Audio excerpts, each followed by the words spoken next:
किसी ने क्या खूब कहा है कि नारी नहीं नारंगी है, नारंगी नहीं सब रंगी है, ढके तो सब कुल को ढके, नहीं तो नंगी की नंगी है। दोस्तों, आज की कहानी है त्रिया चरित्र की। इस कहानी से आपको अपने जीवन में जीने के लिए ढेर सारी प्रेरणा मिलेगी।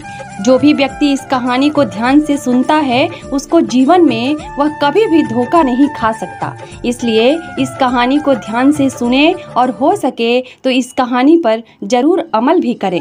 और जो भी स्त्रियां इस कहानी को सुन रही हैं, वो इस कहानी को अपने ऊपर कभी ना लें। दोस्तों, एक नगर में एक राजा राज्य किया करता था। उस राजा का एक पुत्र था। वह राजकुमार बहुत ही सुंदर था। राजा कम उम्र में ही अपने पुत्र का विवाह कर देता है। राजा भी अब बूढ़ा हो चुका था। एक दिन राजा ने सोचा कि अपने राजकुमार को अब राजा बना देते हैं, क्योंकि उस राजा ने कई शादियां की थी और पहले से राजाओं में यही नियम था कि राजा जितनी चाहे उतनी शादी कर सकता था। वह राजा अपने पुत्र को राजा बना देता है। उसकी शादी हो चुकी थी और एक नहीं, उस राजकुमार की 7 शादियां हो चुकी थी। अब उस राजकुमार की 7 रानियां थीं। वह राजकुमार जो कि राजा बना था, वह रोज गुरुकुल में पढ़ने के लिए जाया करता था। एक दिन की बात है, जब वह राजकुमार पढ़ने के लिए गुरुकुल जा रहा था तो रास्ते में उसे एक पनिहारिन मिली। उस पनिहारिन ने राजकुमार से पूछा कि महाराज, आप रोज रोज कहाँ जाते हैं? उस पनिहारिन की बात सुनकर राजा कुमार कहता है कि मैं रोज पढ़ने के लिए, विद्या ग्रहण करने के लिए अपने गुरु के पास जाता हूँ। पनिहारिन कहती है कि यह तो बड़ी अच्छी बात है, लेकिन यह बताइए कि आपने त्रिया चरित्र पढ़ा है कि नहीं? राजकुमार कहता है कि नहीं। पनिहारिन कहती है कि आप त्रिया चरित्र जरूर पढ़ना। राजकुमार कहता है कि यह त्रिया चरित्र क्या होता है? पनिहारिन ने कहा कि आप यह बात अपने गुरु से जाकर पूछना, लेकिन त्रिया चरित्र जरूर पढ़ना। राजकुमार कहता है कि मैं आज ही जाऊंगा और अपने गुरु से जाकर पूछूंगा कि आपने मुझे त्रिया चरित्र क्यों नहीं पढ़ाया। इतनी बात कहने के बाद वह राजकुमार वहां से चल देता है। उस पनिहारिन की बात सुनकर राजकुमार गुस्से में गुरुकुल पहुंचते हैं और वह अपने गुरु को जाकर प्रणाम करता है। गुरुजी ने पूछा कि बेटा, क्या हुआ? आज तुम क्रोध में क्यों दिखाई दे रहे हो? क्या बात है, मुझे बताओ। राजकुमार ने क्रोध में जवाब दिया कि गुरुदेव, आपने मुझे त्रिया चरित्र क्यों नहीं पढ़ाया? यह बात आपने मुझसे क्यों छुपाई? त्रिया चरित्र के बारे में मुझे बताया क्यों नहीं? गुरुदेव कहते हैं कि बेटा, तुम त्रिया चरित्र नहीं पढ़ पाओगे, क्योंकि त्रिया चरित्र पढ़ना खतरे से खाली नहीं होता है, और जब तुम त्रिया चरित्र पढ़ोगे तो उसमें तुम्हारी जान भी जा सकती है। राजकुमार कहता है कि गुरुदेव, इसकी चिंता आप ना करें, अपनी रक्षा हम स्वयं कर लेंगे, आप केवल मुझे त्रिया चरित्र पढ़ाइए। गुरुदेव कहते हैं कि ठीक है। अब राजकुमार गुरु से त्रिया चरित्र पढ़ने लगते हैं। त्रिया चरित्र पढ़ते पढ़ते राजकुमार को 1 साल हो गए, और जब 1 वर्ष हो गया तो गुरु ने कहा कि बेटा, तुम अब घर जा सकते हो और आराम से अपने राज्य को चला सकते हो। अब तुम्हें यहाँ आने की कोई आवश्यकता नहीं है। राजकुमार कहता है कि ठीक है गुरुदेव। राजकुमार जैसे ही जाने को होता है, गुरुदेव उसे रोक लेते हैं और कहते हैं कि बेटा, मैं तुम्हें एक ऐसा यंत्र देता हूँ। यह यंत्र जब तुम अपने कानों में लगाओगे तो कोई भी तुम्हें पहचान नहीं पाएगा और तुम उसे पहचान लोगे। राजकुमार यह यंत्र अपने हाथों में ले लेता है और गुरु ने कहा कि यह यंत्र को ले जाओ और रात को 12 बजे, आज ही की रात में, अपने महल से निकल करके जंगल की तरफ जाना और पूर्व दिशा की ओर जाना। और जब तुम पूर्व दिशा की ओर जाओ तो यह यंत्र अपने कान में लगा लेना और वहीं पर खड़े हो जाना। वह राजकुमार कहता है कि ठीक है गुरुदेव, मैं ऐसा ही करूँगा। उस यंत्र को लेकर राजकुमार अपने महल आ जाता है। जब रात के 12 बज जाते हैं तो उस राजकुमार की 7 रानियां सो जाती हैं। आधी रात के समय वह राजकुमार अपने हाथों में यंत्र लेकर महल से जंगल की तरफ चल देता है। वह राजा जंगल में पूर्व दिशा की ओर जाता है और वहां जाकर अपने कानों में उस यंत्र को लगा लेता है और वहीं पर खड़ा हो जाता है। थोड़ी ही देर बाद राजकुमार देखता है कि वही पनिहारिन जो मुझे रास्ते में मिली थी, जिसने मुझे कहा था कि त्रिया चरित्र की पढ़ाई पढ़ो, वही पनिहारिन एक थाली में खाना लेकर आधी रात्रि को जा रही है। वहाँ थोड़ी ही दूर पर एक संत अपनी कुटिया में रहते थे। वह पनिहारिन संत के पास खाना लेकर जा रही थी। राजा ने देखा कि यह तो वही पनिहारिन है जिसने मुझे कहा था कि त्रिया चरित्र की पढ़ाई जरूर पढ़ना, लेकिन पनिहारिन उस राजा को नहीं पहचान पाई क्योंकि राजा के कानों में यंत्र लगा हुआ था। यंत्र लगने की वजह से राजा किसी को भी पहचान सकता था। राजा ने अपने मन में सोचा कि चलो इसके पीछे चलते हैं कि यह आधी रात को भोजन लेकर संत की कुटिया की तरफ क्यों जा रही है, इसका क्या कारण है। अब तो राजकुमार भी उसके पीछे चल दिया। अब वह पनिहारिन उस कुटिया में उस साधु के यहाँ पहुँचती है। वह साधु जादूगर था। राजा पीछे पीछे गया और वह राजा अपने आप को छुपा करके देख रहा था कि वह पनिहारिन और साधु क्या करेंगे। साधु ने उस पनिहारी से कहा कि अरे पनिहारी, पहले तो मुझे यह बताओ कि आज आने में इतनी देर कैसे लग गई। हाथ जोड़कर वह पनिहारी कहने लगी कि बाबा, मेरा गौना हो चुका है और हमारे पति हमें ले जाने के लिए आए हैं।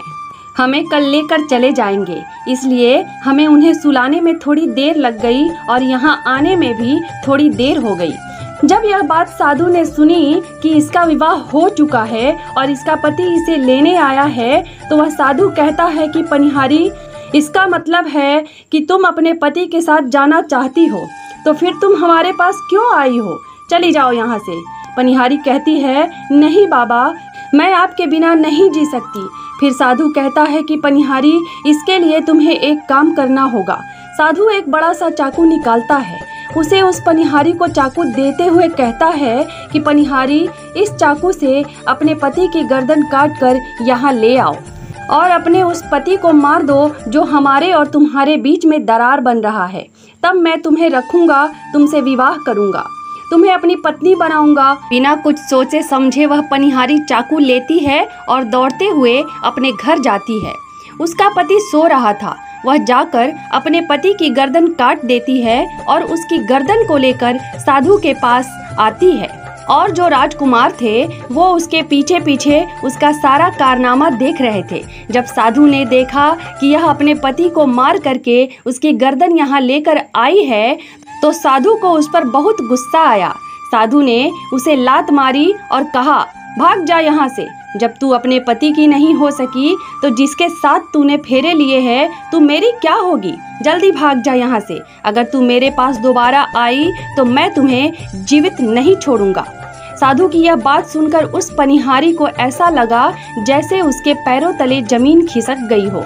फिर भी अपने पति की कटी हुई गर्दन लेकर के आई और उसकी गर्दन जोड़ देती है और वहीं बैठ जाती है और इधर जैसे ही सवेरा हुआ अपने पति के पास बैठकर रोने लगती है और चिल्लाने लगती है और कहने लगती है, देखो, किसी ने मेरे पति की हत्या कर दी।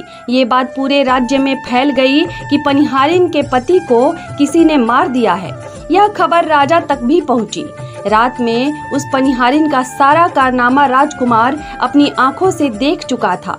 इधर सारे गांव वाले उस पनिहारी के घर चले जाते हैं और उसके पति की लाश को लेकर गांव के बाहर जाते हैं उसका दाह संस्कार करने के लिए। और पनिहारी पीछे से भागती हुई रोती हुई चली जा रही थी और उधर राजकुमार भी जा रहे थे जो कि अपने राज्य के राजा बन चुके थे। पनिहारी रोती हुई चिल्लाती हुई पहुंची और कहने लगी, मैं तो सती बनूंगी, क्योंकि जब मेरे पति ही नहीं रहे तो ऐसे जीवन का क्या फायदा, मैं इन्हीं के साथ सती हो जाऊंगी। राजा को उसकी बातें सुनकर हंसी आ जाती है और राजा कहता है, त्रिया चरित्र जाने ना कोई और कसम मार के सती हुई। राजकुमार की यह बात कोई और नहीं समझ पाया, लेकिन वह पनिहारी समझ जाती है। पनिहारी कहती है कि राजा साहब, आप हमारे ऊपर यह बात कह रहे हैं, लेकिन चलिए कोई बात नहीं, मैं तो सती हो जाऊंगी। लेकिन पनिहारी कहती है कि लेकिन जाते जाते मैं तुम्हें एक बात बताती हूँ। राजकुमार कहता है, क्या बात बताना चाहती हो? पनिहारी कहती है कि राजा साहब, आप जब चटाई पर बैठे तो उस चटाई को झाड़ कर बैठिएगा। राजा कहता है कि यह पनिहारी क्या कह रही है, मैं तो राजा हूँ, मुझे चटाई पर बैठने की क्या आवश्यकता है। पनिहारी कहती है कि नहीं, जब ये नौबत आ जाए, तुम्हें कोई चटाई पर बैठने को कहे तो तुम चटाई को झाड़ कर बैठना। राजकुमार कहता है कि चलो ठीक है, अगर तुम कह रही हो तो मैं ऐसा ही करूँगा। इतना कहने के बाद वह अपने पति के साथ सती हो जाती है और राजकुमार उनका अंतिम संस्कार करवाकर अपने घर को आ जाते हैं। इसी तरीके से पूरा दिन व्यतीत हुआ और उधर जब दूसरी रात आई तो राजा ने अपने गुरु के कहे अनुसार वही यंत्र कान में लगाया और पूर्व दिशा की ओर उसी स्थान पर जाकर खड़ा हो गया जहां पर पिछली रात को खड़ा हुआ था। दूसरी रात सीन देखकर राजा के पैरों तले से मानो जमीन खिसक गई। राजा क्या देखता है कि उसकी सातों रानियां भोजन की थाली अपने अपने हाथों में लेकर इस बाबा की कुटिया की तरफ जा रही हैं। जैसे ही राजा ने अपनी सातों रानियों को उस बाबा की कुटिया की तरफ जाते हुए देखा, राजकुमार के पैरों तले जमीन खिसक गई। राजकुमार अपने मन में सोचने लगा कि यह क्या चक्कर है। तभी उनमें से एक रानी राजकुमार को देख लेती है, लेकिन रानियों ने अपने पति राजकुमार को नहीं पहचान पाई क्योंकि राजकुमार अपने कानों में यंत्र लगाए हुए थे। यंत्र लगाने की वजह से राजा को कोई पहचान नहीं पाया था। उनमें से एक रानी कहती है कि यह लड़का इतनी रात को यहाँ क्यों खड़ा है, चल हमारी यह थाली लेकर के उस कुटिया तक पहुंचा दे। बिना कुछ सोचे समझे राजकुमार ने वह थाली अपने हाथों में ले ली और अपनी रानियों के साथ कुटिया तक जाने लगा। तब सातों रानियां राजकुमार के साथ उस बाबा की कुटिया में पहुंचती हैं। राजकुमार कुछ भी नहीं बोल रहा था क्योंकि राजकुमार देखना चाहता था कि मुझ में और हमारे महल में ऐसी क्या कमी है जो हमारी सातों रानियां इस बाबा के पास आती हैं, और इस साधु के पास ऐसा क्या है जो हमारी सातों रानियां भी यहाँ आती हैं। वह राजकुमार चुप करके सब जानना चाहता था। इधर जब वह सातों रानियां राजकुमार को लेकर साधु के पास पहुंची तो महात्मा राजकुमार को देखकर कहता है कि यह कौन है। तो सातों रानियां कहती हैं कि महात्मा जी, यह बालक हमें रास्ते में मिला, इसने हमारी सहायता की तो हम इसे अपने साथ ले आए। रानी कहती है कि एक काम करते हैं, इसे आज रात यहीं रहने देते हैं, कल सुबह होते ही यह चला जाएगा। वह साधु उनकी बातों को मान लेता है। वह साधु अपने एक शिष्य को बुलाता है और उससे कहता है कि आज के लिए इस बालक की रुकने की व्यवस्था कर दो। वह शिष्य राजकुमार को लेकर एक कमरे में चला जाता है। उस कमरे में एक चटाई बिछी हुई थी। शिष्य कहता है कि देख भाई, आज तुम्हें इस चटाई पर सोना पड़ेगा। वह शिष्य राजकुमार को इतना कहकर वहां से चला जाता है। राजकुमार उस कमरे में अकेले पड़ जाता है। राजकुमार अपने मन में सोचता है कि आज तो नौबत आ ही गई चटाई पर सोने की। फिर राजा कहता है, चलिए कोई बात नहीं, आज की रात हम चटाई पर ही गुजार लेंगे। राजकुमार जैसे ही चटाई पर बैठने ही वाला था कि उसे पनिहारी की बात याद आ गई। वह सोचने लगा कि पनिहारी ने मुझसे कहा था कि जब भी तुम्हें चटाई पर बैठने की नौबत आए, तुम चटाई को अवश्य झाड़ लेना। चलो आज पहले झाड़ ही लेते हैं, हो सकता है कि इसके पीछे भी कोई राज छिपा हो। जैसे ही राजा उस चटाई को झाड़ा तो देखता है कि एक बहुत बड़ा भयानक कुआं है। राजा ने जब उस कुएं को देखा तो राजा के होश उड़ गए।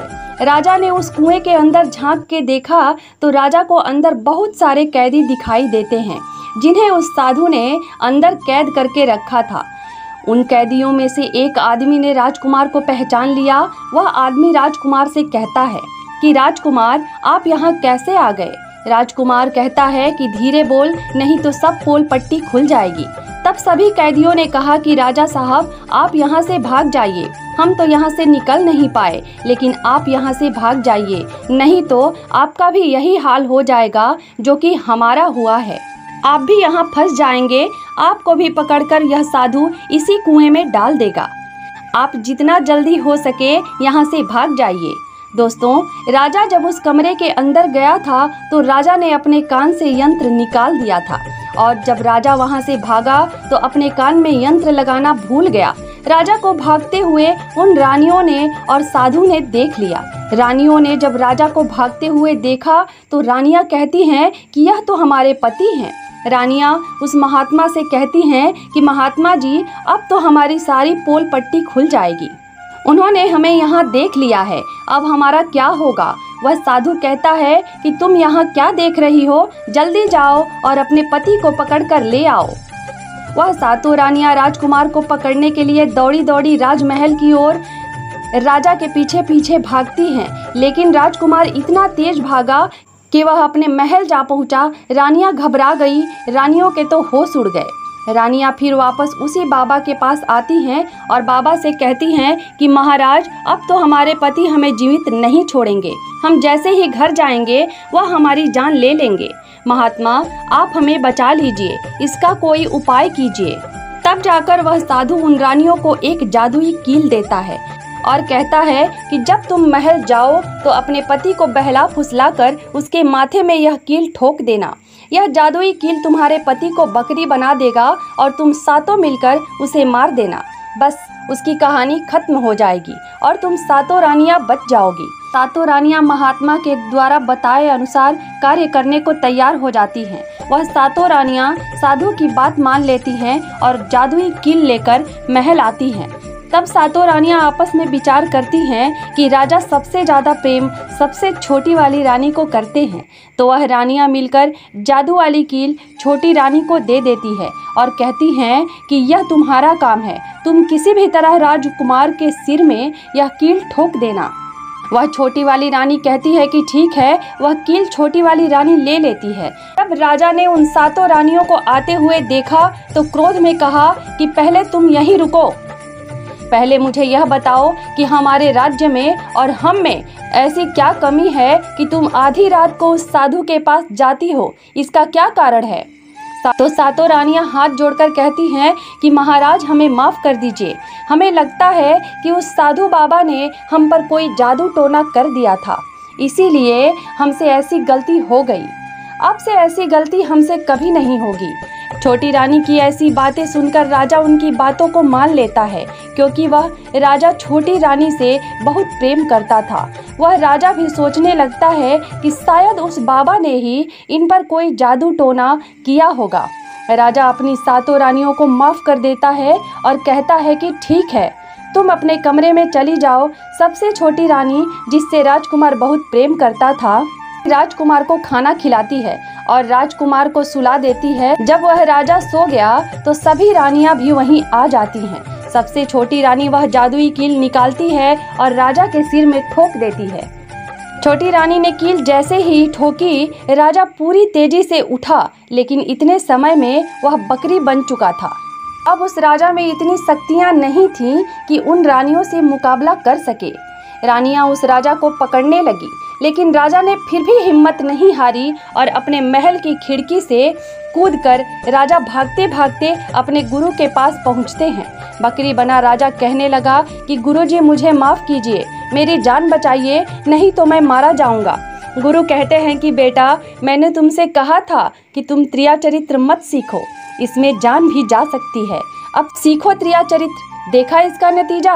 राजकुमार कहता है, गुरुदेव मुझे माफ़ कर दो और जल्दी मेरी जान बचाओ, नहीं तो मैं मारा जाऊंगा। मेरी ही रानियों ने मेरे सिर में जादू कील ठोक दी है, जिसकी वजह से मैं बकरी बन चुका हूँ। गुरु ने जब ध्यान से देखा तो कहा कि यह जादुई कील है जो उस साधु ने दी है, मैं तुम्हें अब नहीं बचा सकता। राजकुमार कहता है कि नहीं गुरुदेव, ऐसा मत कहिए, मैं आपका शिष्य हूँ, आपका कर्तव्य है मेरी जान बचाना। गुरु कहते हैं कि ठीक है बेटा, मैं तुम्हें बचा तो नहीं सकता, लेकिन एक उपाय है।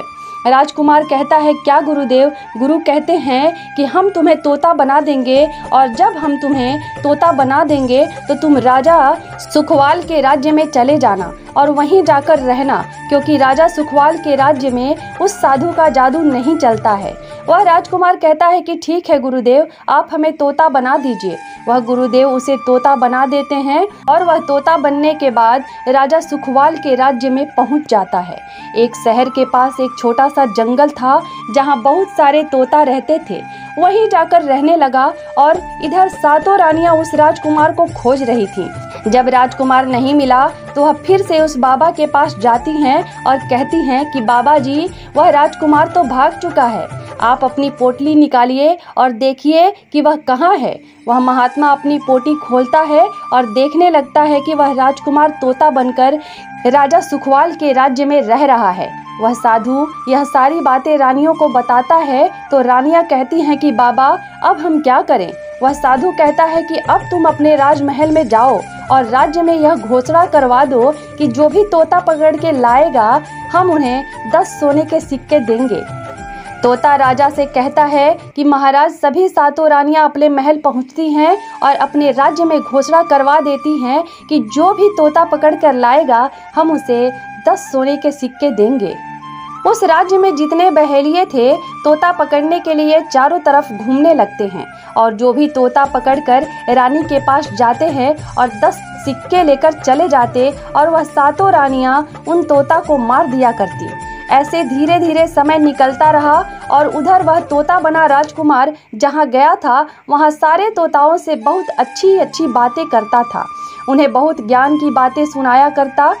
तो उन सभी तोता को लगा कि यह तोता तो बहुत समझदार है, यह तोता तो बहुत अच्छी अच्छी बातें करता है, इसे हम अपना राजा बना लेते हैं। सभी तोताओं ने मिलकर उसे राजा बना लिया। वह राजकुमार सभी तोताओं का राजा बन जाता है। एक दिन बहेलिया तोता पकड़ने राजा सुखवाल के राज्य में पहुंच जाता है और वह उसी पेड़ के पास पहुंच जाता है जहां पर वह राजकुमार तोता बनकर छुपकर रह रहा था। जब उस बहेलिया ने खूब सारे तोतों को देखा तो बहेलिया ने सोचा कि अगर हम इतने सारे तोता पकड़कर रानी के पास ले जाएंगे तो हमें बहुत सारे सोने के सिक्के मिल जाएंगे।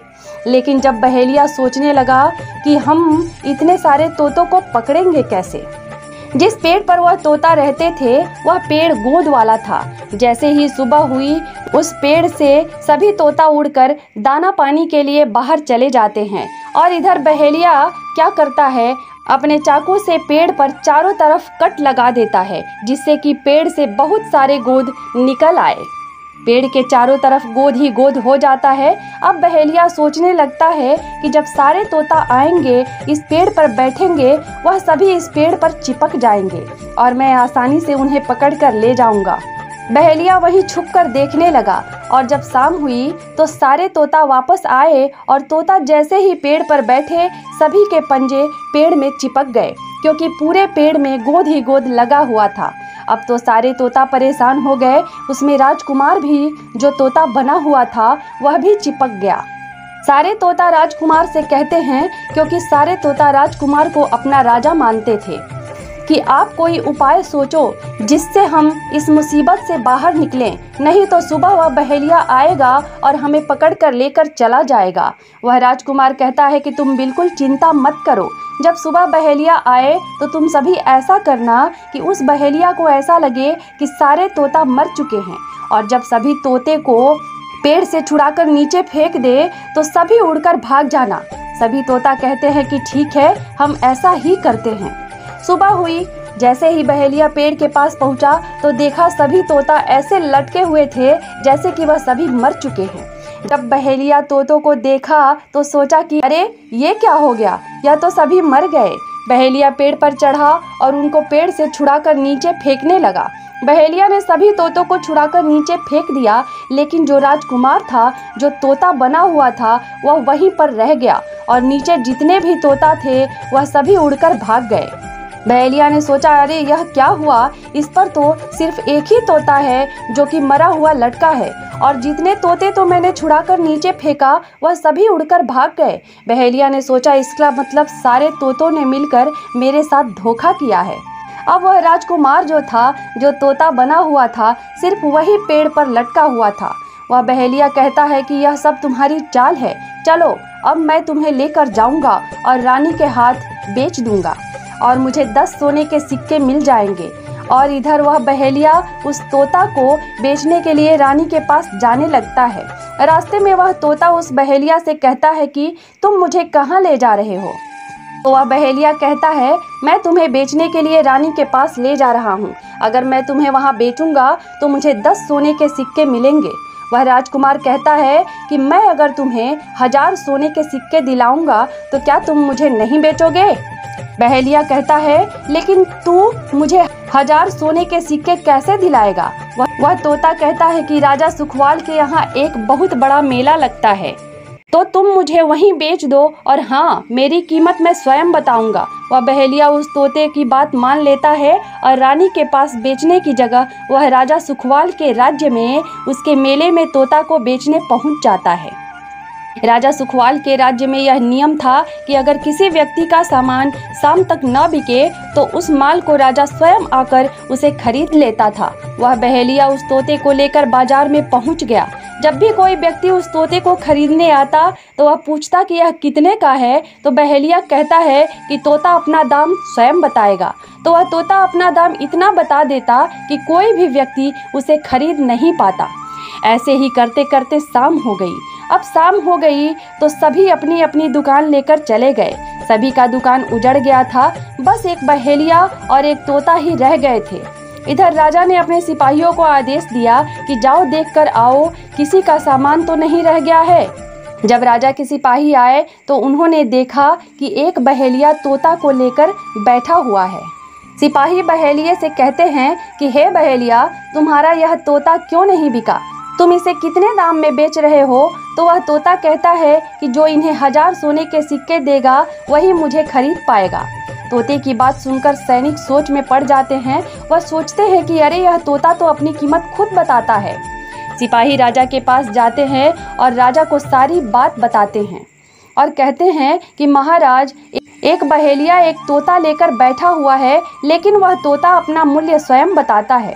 वह इतना महंगा बताता है, शायद इसीलिए उसे कोई खरीद नहीं सका। राजा सिपाहियों से पूछता है कि वह तो अपना मूल्य कितना बता रहा है?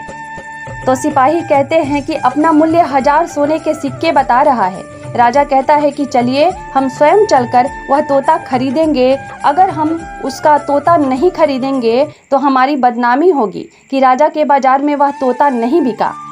राजा अपने रथ पर सवार होकर बाजार में पहुंचता है। राजा बहेलिया से कहता है कि बहेलिया, इसका क्या मोल है? बहेलिया हाथ जोड़कर कहता है कि राजा साहब, अपना मोल तोता स्वयं बताएगा। वह राजा फिर तोते से पूछा तो तोता कहता है कि राजा साहब, जो इन्हें 1000 सोने के सिक्के देगा वह मुझे खरीद पाएगा। राजा ने अपने सिपाहियों से 1000 सोने के सिक्के मंगवाता है और बहेलियों को पकड़ा देता है और तोता को लेकर अपने महल चला जाता है। इस प्रकार वह तोता अब उस राजा के पास रहने लगा। वह तोता राजा को बहुत अच्छी अच्छी बातें बताने लगा। जब राजा पर कोई खतरा आने वाला होता तभी वह तोता बता देता कि राजा साहब, आप पर यह खतरा आने वाला है। अब तो राजा भी उस तोते से बहुत अधिक प्रेम करने लगे। जब यह बात रानी को पता चली कि राजा एक ऐसा तोता लेकर आए हैं जो कि बोलता है और बहुत अच्छी अच्छी बातें बताता है, तो रानी राजा से कहती है कि उस तोते को मेरे पास भिजवा दीजिए। हम भी उस तोता को देखना चाहते हैं, हम भी उस तोता से बातें करना चाहते हैं। राजा अपने मंत्रियों से कहकर वह तोता रानियों के पास भिजवा देता है। रानी उस तोते से बात करके बहुत खुश हो जाती है। अब रानी भी तोते से बहुत प्रेम करने लगती है। तोता राजा से कहता है कि महाराज, उस रानी की एक पुत्री थी जो कि बड़ी ही सुंदर थी। रानी अपनी पुत्री से कहती है कि पुत्री, आज से तुम ही इस तोते का ध्यान रखो और कल तुम इसे अच्छे से नहला देना। वह राजकुमारी भी उस तोते से बहुत प्रेम करती। जैसे ही सुबह हुई, राजकुमारी उस तोते को लेकर नहलाने जाती है। जब राजकुमारी उस तोते को नहला रही थी तो उसने देखा कि उसके सिर में एक कील धसी हुई है। राजकुमारी उस कील को निकाल देती है। राजकुमारी जैसे ही कील को निकालती है, वह तोता पहले जैसा एक सुंदर सा राजकुमार बन जाता है। राजकुमारी उसे देखकर घबरा जाती है। राजकुमार कहता है कि तुम घबराओ नहीं, तुम वापस मेरे सिर में ये कील ठोक दो, मैं फिर से तोता बन जाऊंगा और इसके बारे में मैं तुम्हें रात्रि में बताऊंगा। तुरंत ही महाराज की पुत्री राजकुमार के सिर में कील ठोक देती है। तुरंत ही वह राजकुमार तोता बन जाता है। रात को वह राजकुमारी उस तोते को लेकर अपने कमरे में जाती है और उसके सिर से कील निकाल देती है। वह तोता फिर से राजकुमार बन जाता है। वह राजकुमार अपनी सारी दास्तां उस राजकुमारी को बताता है और कहता है कि माफ़ करना, यह दास्तां तुम किसी को बताना नहीं, नहीं तो मेरी जान चली जाएगी। राजकुमारी इसके बारे में किसी को नहीं बताती है। दिन भर समय बीतता और रात को राजकुमारी उस तोते को अपने कमरे में ले जाती और उसके माथे से कील निकाल देती। वह राजकुमार बन जाता और रात में वह दोनों साथ में ही रहते और ऐसे ही धीरे धीरे समय निकलता गया। राजकुमारी को उस राजकुमार से प्रेम हो जाता है। इधर क्या होता है कि तोता बने राजकुमार की 7 रानियां भी वह अब तक बहुत सारे तोता पकड़कर मार चुकी थी, लेकिन जो राजकुमार तोता बना हुआ था वह उन्हें नहीं मिला। फिर एक दिन 7 रानियां उस साधु के पास जाती हैं और कहती हैं कि बाबा, हमारे पति तो अभी तक हमें नहीं मिले, हम अब क्या करें, उन्हें कैसे मारें। वह साधु फिर अपनी पोटली निकालता है और देखता है कि राजकुमार अभी तक तोता बनकर राजा सुखवाल के घर में रह रहा है। वह साधु उन 7 रानियों से कहता है कि तुम एक काम करो, तुम नृत्य कला सीखो, हम सभी मिलकर उस राजा के घर नृत्य कला करने जाएंगे और जब राजा हम पर प्रसन्न हो जाएगा और हमें कुछ मांगने को कहेगा तो हम उस तोते को ही मांग लेंगे और फिर आसानी से उसे मार देंगे। धीरे धीरे समय बीता, साधु तबला बजाता और 7 रानियां नृत्य कला सीखती। वह पूरी तरह से नृत्य कला सीख चुकी थी। अब साधु को लगा कि हम सफलता प्राप्त कर सकते हैं और उस तोते को उस राजा से मांग सकते हैं। वह साधु का भेष बदल करके उन 7 रानियों को नृत्य कला वाली स्त्री बना करके राजा सुखवाल के दरबार में पहुंच गया। राजा उस साधु से पूछता है कि आप कौन हैं, यहाँ क्यों आए हैं। वह साधु कहता है कि हम सब नृत्य कला वाले हैं, आपके महल में हम नृत्य कला दिखाना चाहते हैं। राजा सुखवाल को भी गाने बजाने का बहुत शौक था, वह मान जाते हैं।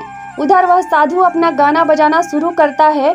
जब उसके गाने बजाने की आवाज़ तोता के कानों में पहुंची तो तोता समझ गया कि वह साधु हमारी 7 रानियों को लेकर भेष बदलकर यहाँ पर आ गया है, अब मेरी जान नहीं बचेगी। जब रात हुई तो राजकुमारी उस तोते को लेकर अपने कमरे में जाती है। उस तोते के सिर से कील निकालती है और वह तोता राजकुमार बन जाता है। वह राजकुमार सारी बातें उस राजकुमारी को बताता है। कहता है कि देखो, जो यह गाने बजाने वाले आए हैं यह वही साधु है। यह गाने बजाने से राजा को खुश कर देगा और बदले में मुझे मांग लेगा और ले जाकर मुझे मार देगा। वह राजकुमार कहता है कि सुनो राजकुमारी, जब राजा बोले कि तोता को लेकर आओ तो तुम मुझे मत देना। जब राजा स्वयं ही मुझे लेने आए तब भी तुम मुझे मत देना। कह देना कि मैं इस तोता को नहीं दूंगी। और जब राजा न माने, राजा तुमसे जिद करे और मुझे मांगे, तब तुम गुस्से में आकर के पिंजरे को फेंक देना। इसके बाद अपने बचने का रास्ता मैं स्वयं ही ढूंढ लूँगा। रात गाना बजाना हुआ तो राजा खुश होकर उन्हें कहते हैं कि मांगो, क्या मांगना चाहते हो। वह साधु कहता है कि जो आपके पास तोता है, जो आप कुछ दिनों पहले ही खरीदे हैं, वह तोता आप मुझे दे दो। राजा कहता है कि ठीक है। राजा अपने मंत्री को आदेश देता है कि जाओ उस तोते को लेकर आओ। वह मंत्री राजकुमारी के पास पहुंचता है और कहता है कि यह तोता मुझे दे दो। राजकुमारी कहती है कि नहीं, मैं तोता नहीं दूंगी। मंत्री कहता है कि देखिए, आप जिद मत कीजिए। राजकुमारी कहती है कि तुम जाओ, मेरे पिताजी को यहाँ भेज दो, वह आकर इसे ले जाएंगे। मंत्री राजा को जाकर सारी बात बताता है। राजा स्वयं ही आता है उस तोते को लेने के लिए। वह राजा जाकर कहता है कि बेटी, यह तोता मुझे दे दो, यह नृत्य कला वाले को देना है, जो रात भर यहाँ गाना बजाना किए हैं, यह उन्हें देना है। तो राजकुमारी कहती है कि पिताजी, यह तोता मैं नहीं दूंगी। राजा क्रोध में आकर कहने लगा कि बेटी, यह कैसी बातें कर रही हो, इसे देने का मैंने वादा किया है। जब राजकुमारी ने राजा को क्रोध में देखा तो राजकुमारी को भी गुस्सा आ गया और राजकुमारी गुस्से में पिंजरे को जमीन पर फेंक देती है। जैसे ही वह पिंजरा जमीन पर गिरा, वह टूट गया और तोता जो था वह सरसों का दाना बन गया। यह देखते ही साधु तुरंत कबूतर बन जाता है और उस दाने को चुगने लगता है। वह सरसों का दाना एक नाली में जाकर गिरता है। जैसे ही वह दाना नाली में गिरता है, वह राजकुमार बाज बन जाता है और एकदम से कबूतर पर झपटता है और उसे मार देता है। इस तरह से उस साधु की मौत हो जाती है। राजा यह सब देखकर आश्चर्यचकित हो जाता है। वह बाज उस कबूतर को मारकर फिर से तोता बन जाता है और राजकुमारी उस तोते के सिर से कील निकाल देती है और वह फिर से पहले जैसा राजकुमार बन जाता है। वह राजकुमारी अपने पिता को सारी बात बता देती है। वह राजकुमार कहता है कि राजा साहब, मैं भी एक राजा हूँ और मैं आपकी बेटी से प्रेम करता हूँ और मैं उससे शादी करना चाहता हूँ। वह राजा अपनी पुत्री से कहते हैं कि क्या तुम इससे शादी करना चाहती हो? राजकुमारी कहती है कि हाँ पिताजी, मैं इनसे प्रेम करती हूँ। राजकुमार उस राजा की पुत्री से विवाह करके अपने राज्य को चला जाता है और जो उनकी 7 पत्नियां थीं उनको पकड़वा कर बंदी गृह में बंद करवा देता है और राजकुमार खुशी खुशी अपनी नई रानी के साथ रहने लगता है। दोस्तों, यही थी प्रिया चरित्र की कहानी।